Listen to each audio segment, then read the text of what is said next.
Sejam bem-vindos. Vamos conversar sobre dores de cabeça que a compra em planta pode gerar, como lidar com essas dores de cabeça. É um tema muito importante e eu quero falar um pouquinho sobre o panorama de mercado também, no início do nosso encontro, para depois trazer para vocês uma decisão que tem que ser tomada, que é muito relevante por parte do adquirente, né, que ele vai ter que, em algum momento, levar a efeito alguma medida jurídica. E só que existe um leque de opções, e isso, às vezes, escolherem dentre as opções, às vezes não está claro, nem mesmo para o advogado. Então, imagina para o cliente, se para o advogado, muitas vezes, a escolha das alternativas jurídicas existentes não é clara, imagina para uma pessoa leiga, uma pessoa que é adquirente e que está ali tentando se esforçar para conseguir, pelo menos, recuperar aquilo que ele imagina que foi perdido, né, ou que está em vias de perder por conta de algum problema que tenha acontecido nessa compra em planta. Vamos falar também um pouco sobre um tema que eu recentemente tratei com vocês, da importância da gente verificar os sinais, né, na hora de comprar em planta, nós verificarmos os sinais de saúde financeira. Eu tenho um checklist aqui que eu fiz para vocês, mais resumido, direto ao ponto, com sinais intuitivos, ou seja, subjetivos, e outros sinais que são objetivos, que podem ser verificados de forma mais concreta. Bacana? Então vamos lá, vamos conversar livremente sobre isso, fiquem à vontade para fazer suas observações. Pois bem, dito isso, queridos amigos, vamos começar então falando sobre o panorama do mercado imobiliário. Eu li algumas reportagens que trazem dados estatísticos, trazem números, e tem muita gente que diz que contra dados estatísticos, contra números, aliás, a gente não tem discussão. Só que no mundo da estatística não é bem assim que funciona.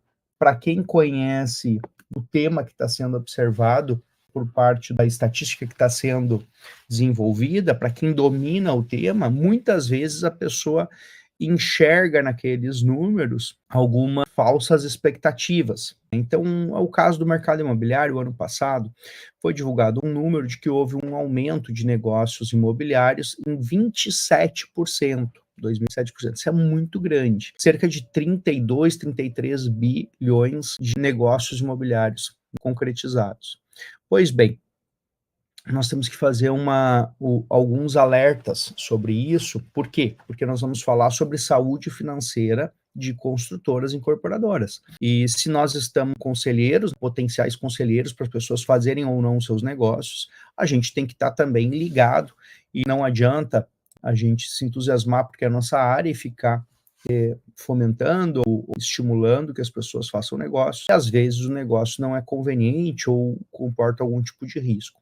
Então vamos começar pela análise do mercado em si. O que são esses números? Por trás desses números, a gente identifica que eles foram, entre aspas, artificialmente aumentados por conta dos imóveis populares. O que eu quero dizer com isso? Tem muito pouco de dinheiro privado nesse volume de negócios realizados, e tem um volume muito grande de dinheiro público nesses negócios que foram realizados. Público do contribuinte, porque não existe dinheiro público, mas dinheiro do governo que colocou, então, nesses programas de casas populares, verde e amarelo, Minha Casa Minha Vida, seja lá como sazonalmente está sendo denominado. Pois bem, então, quando a gente observa esses programas, nós vemos que, dependendo da faixa econômica da pessoa, nós vamos ter dinheiro do governo envolvido de 30% até 90% do valor negociado, do valor imobiliário negociado. Então, se observou isso, a gente já conversou algumas vezes, e os imóveis para a classe média, eles tiveram uma redução de lançamentos, e os imóveis populares tiveram um estouro de lançamentos, justamente por estarem sendo subsidiados. Nesse sentido que eu disse que era artificialmente, porque o subsídio é uma intervenção do governo no mercado, não é uma atitude natural do mercado de crescimento, de pujança, de desenvolvimento, de produção. Ele é estimulado artificialmente, então, de acordo com a política que está em voga. Essa é uma primeira observação. Os lançamentos naturais, digamos assim, ficaram, então, um incremento de cerca de 7% apenas, versus esses 30 e poucos por cento, relativo aos de alto padrão. Um outro mercado, um mercado pequenininho, é um mercado mais reduzido, proporcional ao volume de pessoas que existem, que têm condições melhores de comprar imóveis mais caros, de ticket médio, a gente costuma usar essa expressão, ticket seria o preço médio mais elevado. Por que eu estou dizendo isso? Porque quando a gente olha esses números, a gente pode imaginar que está tudo indo muito bem e não há com que se preocupar. Já quando a gente faz uma análise crítica dos números, nós, como conselheiros, advogados, podemos botar um pé atrás e pensar da seguinte maneira: olha, nem todos os lançamentos, nem todos os empreendimentos devem estar indo bem assim, com vendas maravilhosas, etc e tal, porque muito desses resultados foi de governo, foi de dinheiro injetado pelo governo, e tem outro tanto de lançamentos que não tiveram essa oportunidade, esse benefício, né? Então, imóveis ali com valores mais elevados, eles não tiveram isso. O que significa que é possível que as construtoras e incorporadoras que não estão participando dessa fatia de mercado, ou seja, a fatia de mercado que é da classe média, elas podem estar enfrentando problema. Não digo que elas estejam, mas elas podem estar. Regionalmente, a gente já escuta isso. Por que eu digo regionalmente? Mas o mercado imobiliário, muito pouco a gente pode dizer dele quando a gente fala de um modo macro. Esses números que eu mencionei, 30%, 27% de crescimento, 7%, são números macro. Mas esses números macro, eles não querem dizer muita coisa, pessoal, porque o nicho imobiliário, ele é muito vinculado à localização geográfica dele. Então, por isso que regionalmente a gente consegue ter visões muito melhores. Então, eu muito pouco posso dizer do mercado imobiliário de São Paulo, mas muito eu posso dizer sobre o mercado imobiliário de um bairro de São Paulo, de uma região de São Paulo, né? Mesma coisa em Santa Catarina, quando o pessoal costuma dar de exemplo Balneário Camboriú, que é uma cidade famosa, ok, tem volta e meia sai na imprensa, metro quadrado mais alto do Brasil, etc e tal, porque ela tem uma vocação para negócios imobiliários, é uma cidade voltada para isso, tem muitos lançamentos, tem muitas empresas de primeira linha e tem muita experiência. Isso é uma informação regional, local. Pode acontecer, então, o que eu quero dizer com isso? Que localmente a gente tenha desafios diferentes para cada tipo de empresa.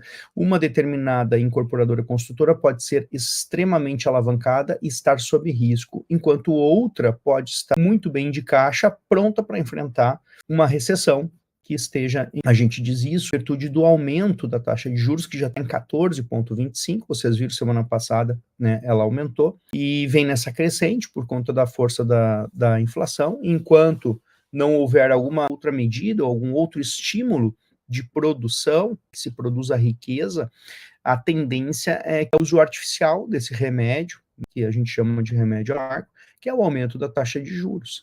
Então, não está se aumentando a produção, quer dizer, não tem mais produtos para jogar o preço para baixo, então tu não produz mais, os produtos seguem iguais, o preço vai aumentando, e aí tu só pode jogar com os juros para desestimular a compra e venda.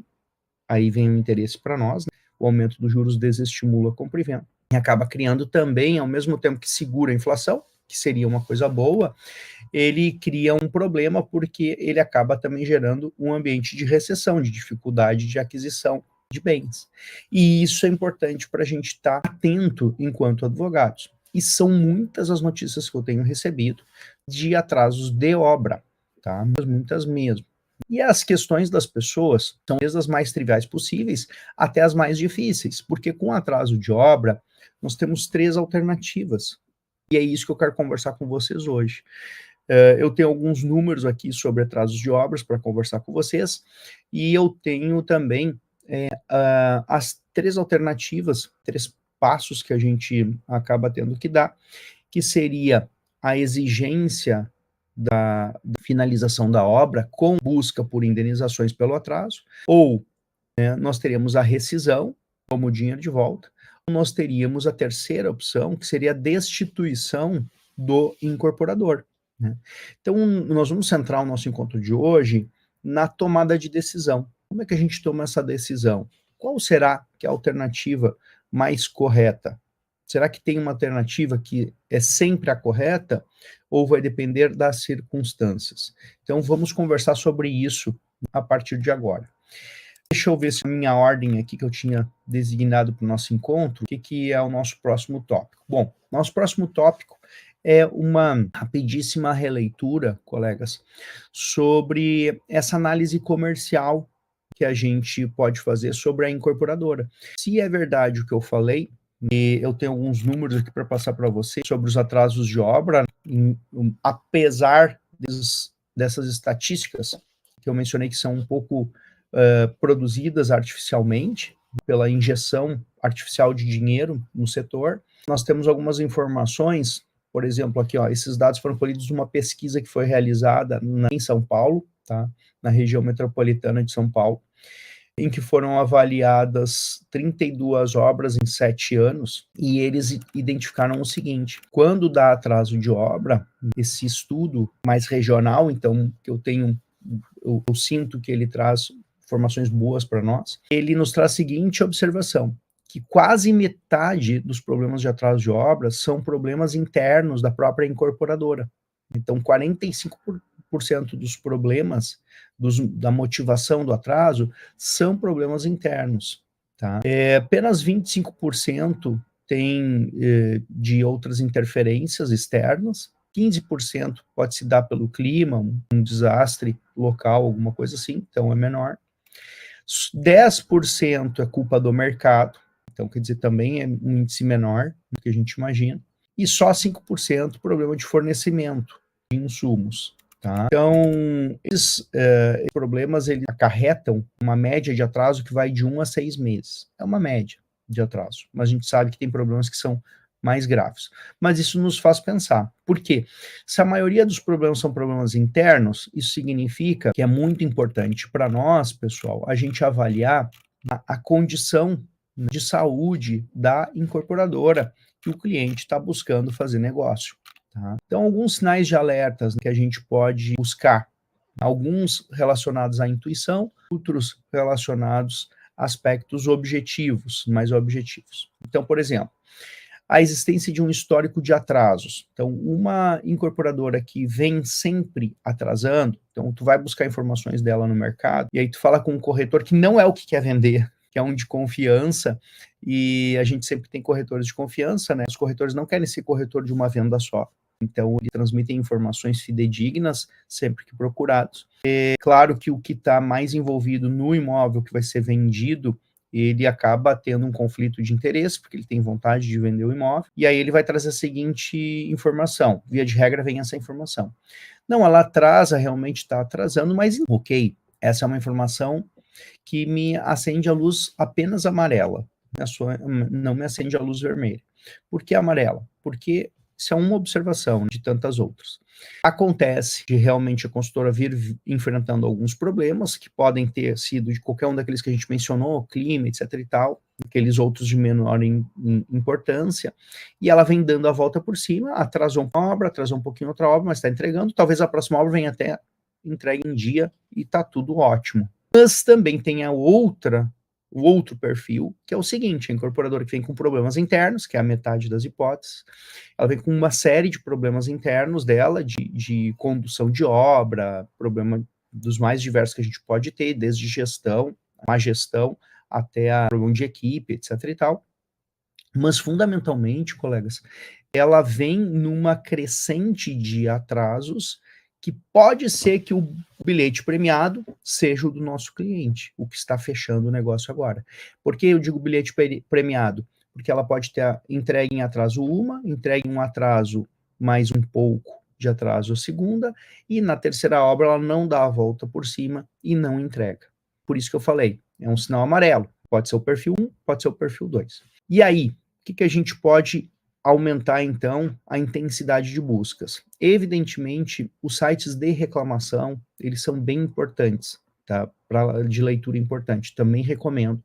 Eu não vou estar eu indo atrás, né, desses sites de reclamação para cada cliente que me procura, poderia até fazer se fosse contratado para isso, mas normalmente não, mas eu oriento que os clientes busquem essas informações, né, até porque eles vêm muito encantados num objetivo, é bom que eles saibam as reclamações que existem sobre a construtora que eles estão fazendo negócio. Também ajuda a fortalecer, se é o perfil 1 ou 2 que eu mencionei antes, né, notícias negativas de mercado. Fulano está muito mal, essa empresa está muito mal, ela está com dificuldade. Muita gente falando, ou pessoas que não são tão próximos dessa incorporação falando, isso acaba abalando. E a reputação é o maior bem que as incorporadoras, consultoras podem ter, e se elas estão com essa reputação prejudicada, abalada, isso também vai fortalecendo os nossos sinais de alerta. Como é que seria uma investigação aprofundada? Imagina que seja um negócio muito elevado, o valor seja muito importante, vocês sejam procurados para fazer um negócio imobiliário de maior peso. Bom, se for um negócio imobiliário de maior peso, o que nós faríamos seria buscar um aprofundamento de investigação, indo até para balanço patrimonial, busca de informações da saúde financeira, exigindo isso da incorporadora. Isso em negócios mais pesados, porque um adquirente dificilmente, até por questão de proteção de sigilo de negócio, um adquirente de uma unidade dificilmente vai conseguir negociar com uma incorporadora que ela abra seu fluxo de caixa para que ele fique observando. Agora, quando é um investimento maior, por exemplo, um permutante, um negócio grande, ele tem essa opção, ele tem essa possibilidade sim de fazer essa verificação, tá? Pode negociar, de fazer uma due diligence, então, mais aprofundada. Outras questões que a gente pode vir observar. Quando aumenta muito a taxa de inadimplência. Então, começamos a ver notícias sobre o aumento da taxa de inadimplência. Isso vai trancar, vai acabar dando um efeito dominó, vai acabar trancando o desenvolvimento da nossa obra. Então, isso é uma preocupação, né, que a gente tem. Dívidas elevadas dessas empresas, muitas ações judiciais com dívidas elevadas, cobrança de tributos, cobrança de previdência, cobrança de atraso de pagamentos com fornecedores. Isso são sinais objetivos, né? Então, também é possível fazer esse tipo de avaliação. Falta de transparência. Então, você busca informações com essa incorporadora, busca esclarecimentos, você leva uma informação que pode ser negativa ou positiva, dependendo da explicação.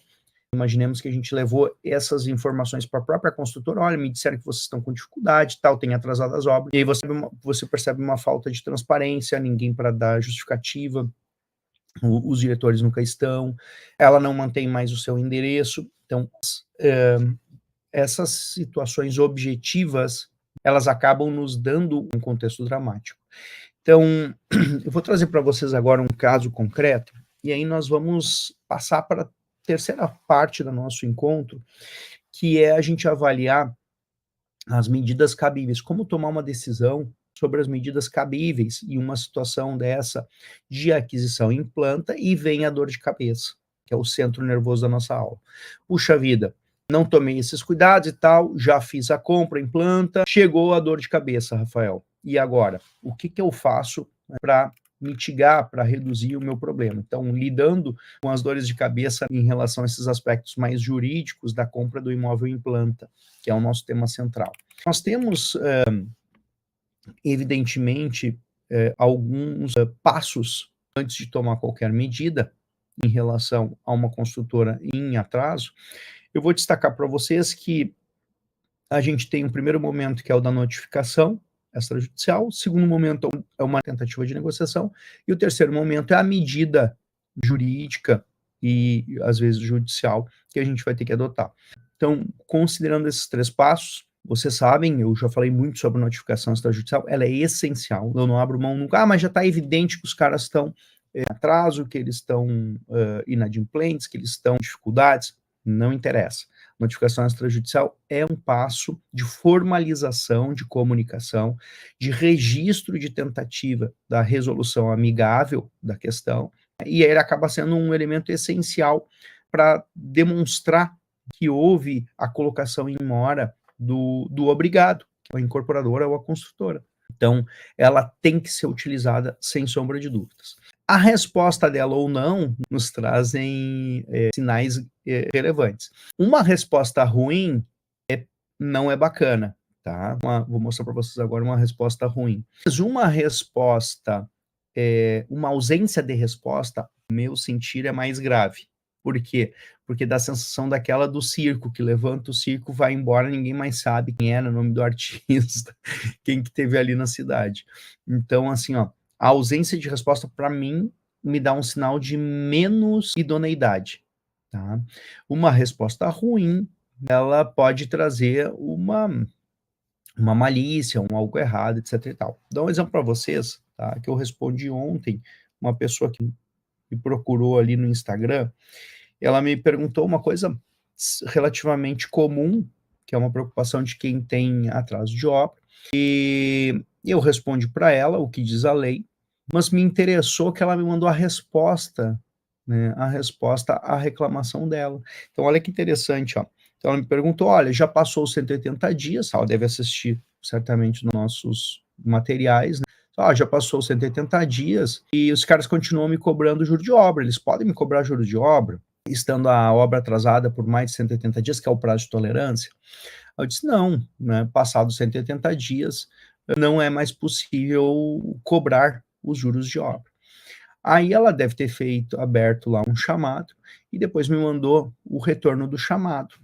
E olha o que que diz a resposta, que interessante.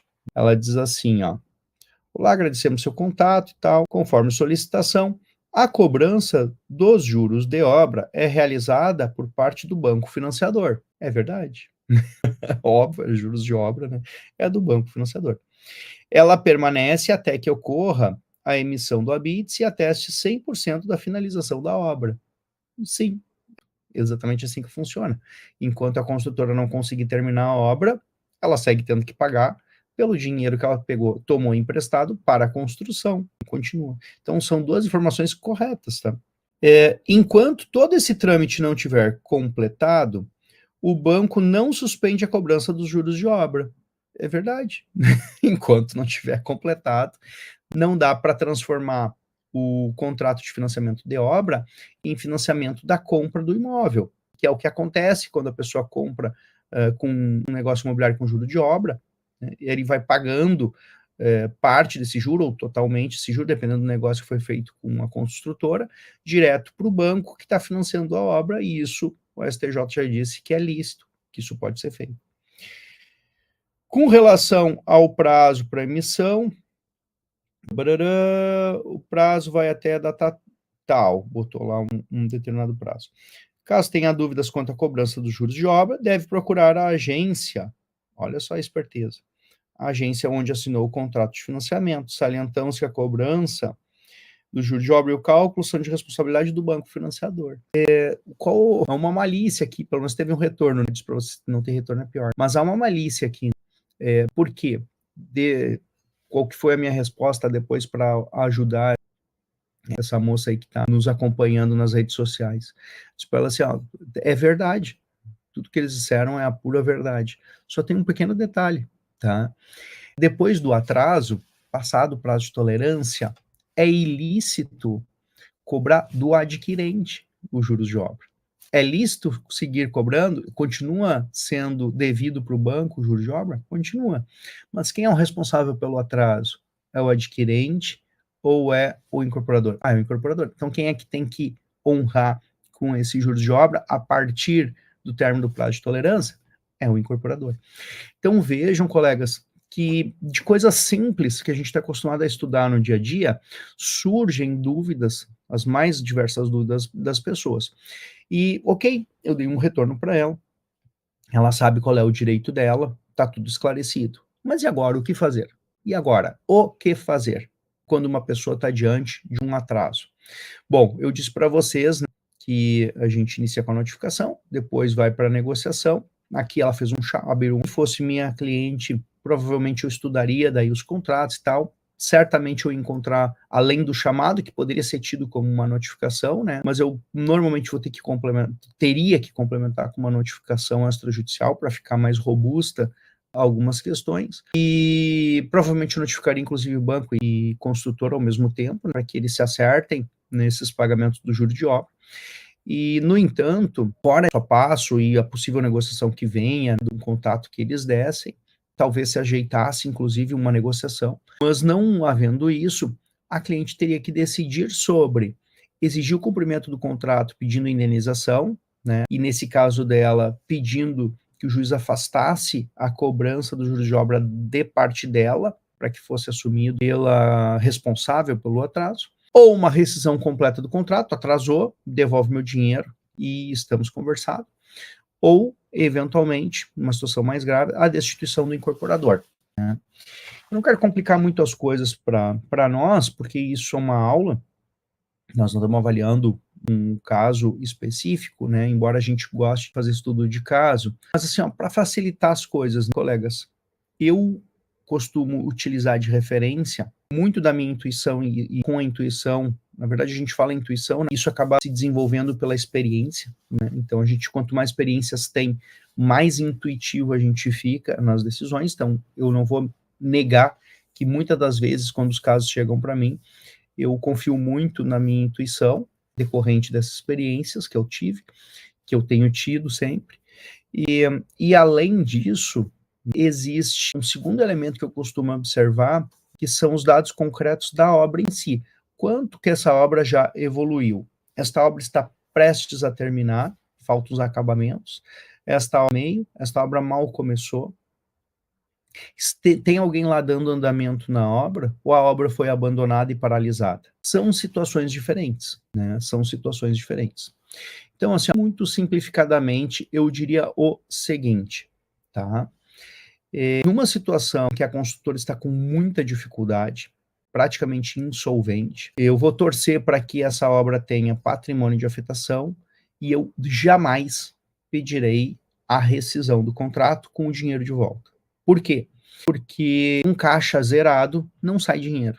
E eu não vou trocar um direito real a uma fração do terreno que o meu cliente já tem por conta do patrimônio de afetação por uma condenação que transforma em dinheiro, ou seja, em direito real, em obrigacional, uma obrigação de pagar. Eu não vou trocar um direito real por uma obrigação de pagar, que pode nunca mais acontecer se o circo levantar e partir, tá? Então, essa é a primeira dica assim, que eu dou para vocês, que eu acho que é fundamental para a gente tomar nossas decisões.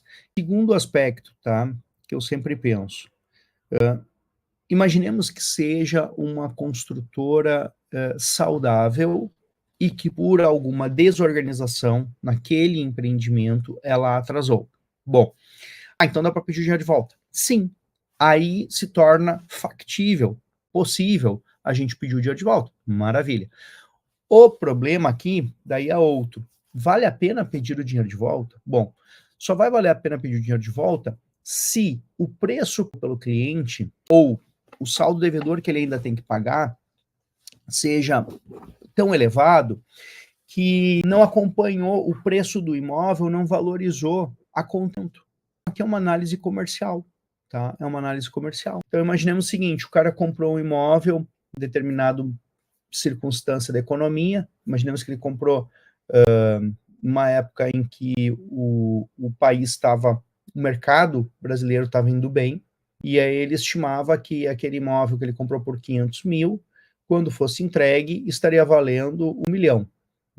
Mas mudou o mercado, os caras atrasaram a obra, prejudicando, assim, o momento dele de venda desse imóvel, e ao invés dele estar valendo 1 milhão, esse imóvel continua valendo os mesmos 500 mil, ou seja, ele perdeu o preço, porque se ele vale o mesmo preço passado anos, ele perdeu o preço. E, além de tudo, esse cliente pagou 150 mil reais de parcelas, por exemplo, ainda tem 350 mil para financiar, que financiado ele vai pagar 600 mil. Então ele vai acabar pagando muito mais o valor do imóvel. Se ele comprou pensando em investir e ter um resultado, esse já deixou de ser um bom negócio.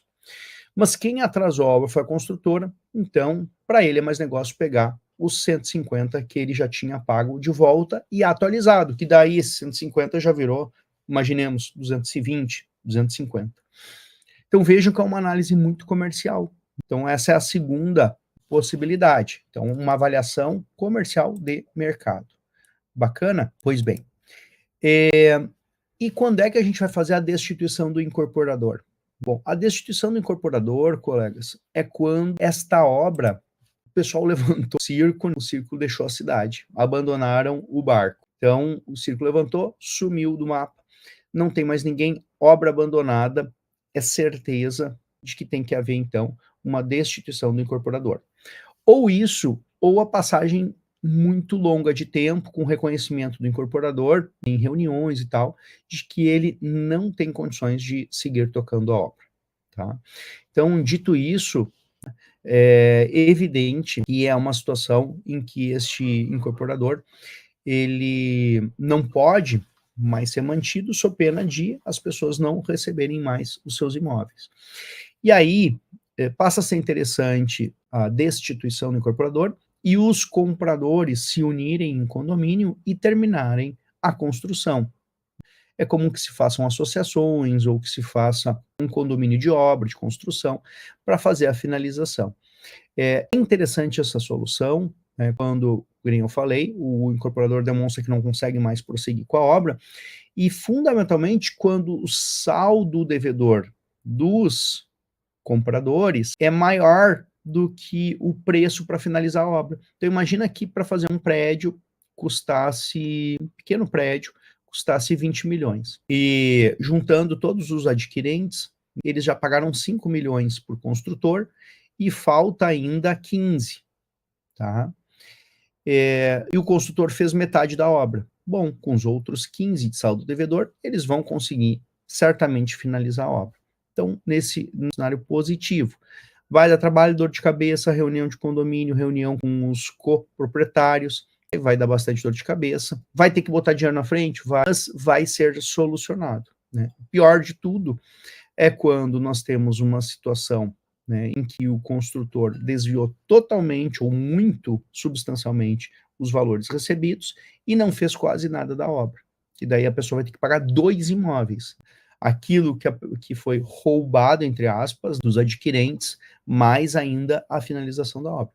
Mas mesmo assim, mesmo que tenha sido fruto de uma fraude, de um desvio de valores, eventualmente acontece no mercado também, nem às vezes o atraso de obra é por maldade, por malícia, às vezes é por incompetência, considerando que tenha sido por malícia, que tenha havido esse desvio, e se não tiver um percentual de obra bom em andamento, então imaginemos que nem eu mencionei, se tiver 50% do prédio pronto, a obra encaminhada, e pouco saldo devedor ou menos saldo devedor para o fim, evidentemente vai ter que ter chamada extra, e aí vai ser um prejuízo para os adquirentes, mas pelo menos eles vão conseguir ter acesso ao seu imóvel. Se eles entrassem ao invés da destituição do incorporador, se todos eles pedissem a rescisão, eles iam ganhar, né? A justiça condenar o incorporador a devolver o valor, mas eles não iam ter como cobrar esse valor, infelizmente.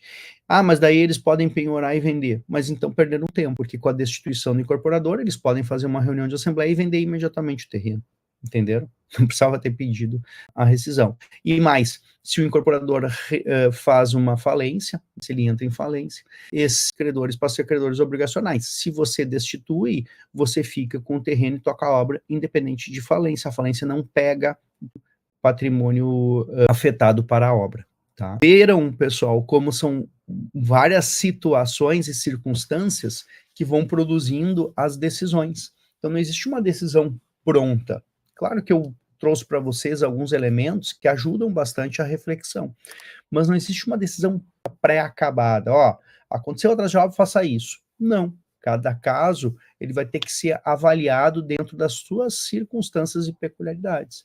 Então, eu costumo entrevistar bastante os clientes, perguntando sobre as nuances do negócio, até para entender bem o que aconteceu, o que está acontecendo, para poder dar uma boa orientação. Bacana? Bacana demais. Pessoal, muito obrigado pelo encontro de hoje. Valeu demais. Um abraço. Tchau, tchau. Valeu, João. Abração.